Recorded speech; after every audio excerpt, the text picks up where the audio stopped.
अभी उसकी शादी को 1 साल भी नहीं गुजरा था कि शोहर की डांट फिटकार और बेशुमार लड़कियों से फ़ोन पर राब्ते और डेट्स के वाक़यात से दिल बोझल था कि सास की बातों ने उसकी ज़िंदगी का सारा लुत्फ़ ही छीन लिया। तब उसकी समझ में आई कि माँ की खामोश आंखें उसको हर पल क्यों दुआएं देती थीं। वो सोचने लगी, मतलब साफ है, माँ जानती थी कि मेरी आइंदा ज़िंदगी का अंजाम क्या होगा।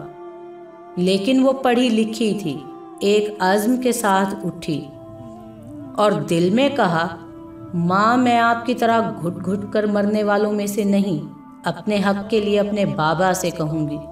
क्यों बात बात पर गाली खाऊं? क्यों मैं इतनी बेवकूफ़ रहकर ज़िंदगी गुजारूं?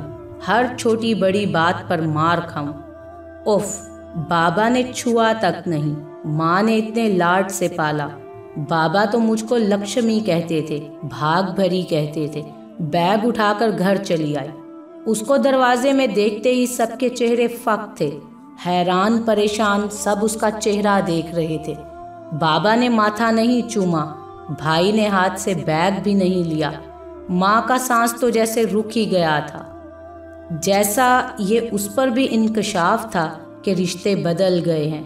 मजबूत सहारे साहिबान अब अजनबियत की दीवार के सहारे थे। अपनी कथा दिल में रख ली और खामोश ही रही। सरसरी सुना दिया कि ससुराल में रवैया दुरुस्त नहीं, इसलिए चली आई, शाम तक लौट जाएगी।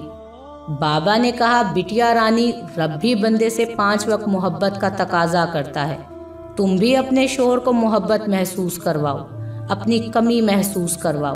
काका भी करीब ही बैठे थे। ट्रैकिंग काका का मशगला था। अपनी फील्ड की मिसाल देते हुए बोले, चंदा मेरी, पहाड़ी चढ़ते वक्त वजन को बैलेंस करना ज़रूरी होता है।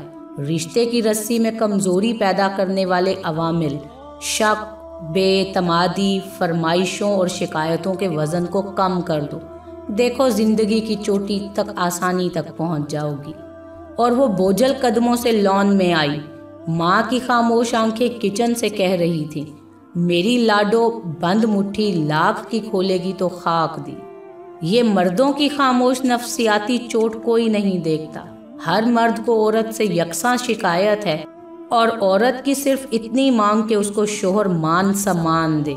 वो तो मर्द देगा नहीं, लेकिन औरत को गलत ठहराने वही पुरानी घिसी पीटी बातें, ख्वाहिशात, शक, बेतमादी और मोहब्बत की कमी। बताओ कोई फर्क आया कदीम जमाने से शिकायतों में? उसकी मिसाल ऐसी है कि जब भी कोई औरत जहेज की मांग पर जला दी जाती है तो पुलिस को जवाब मिलता है, स्टोव भड़कने से लग गई आग और जल गई हमारी बहू। अब पुलिस ने इस जवाब पर कहना शुरू कर दिया है कि कोई नया बहाना ढूंढो। ये कहानी पुरानी हो गई। ये नसीहतें भी ऐसी ही थीं। अब मर्दों को कौन समझाए कि औरत सब बर्दाश्त कर सकती है, शिराकत कैसे बर्दाश्त करे। खैर से घर की हिंदू मासी करीब आई, कहने लगी, बिटिया रानी, आदमी बाहर 10 जगह अफेयर चलाए, शोहर तो तेरा ही है। फिर अपने तालीमी जोम को लपेट कर रख माँ के पास आन बैठी तो माँ ने बस ये कहा, लाडो समझौता कर ले, औरत की जिंदगी यही है। और उसने बेबसी से माँ के कांधे पर सर रखा। माँ, मुझको लड़की क्यों बनाया रब ने? माँ क्या कहती? वो तो पिछले 30 साल से सवाल का जवाब खुद भी ढूंढ रही थी।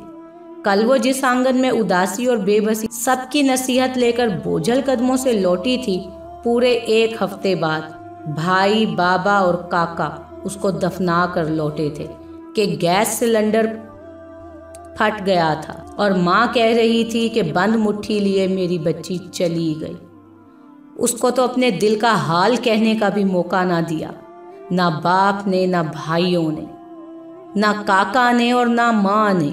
आखिर कब तक हमारी बेटियां खानदान में बदनामी के डर से यूं घुट घुट कर मरती रहेंगी? कितने और सिलेंडर फटेंगे और कितनी और लड़कियां उन सिलेंडरों का शिकार होंगी? अपनी बेटियों को एतमाद दीजिए, उन्हें इतना एतमाद दीजिए कि वो अपनी हर बात, अपने दिल की हर बात खुलकर अपने बाप भाइयों से कर सकें। जब ही हमारे मुआशरे में कुछ बेहतरी की उम्मीद होगी।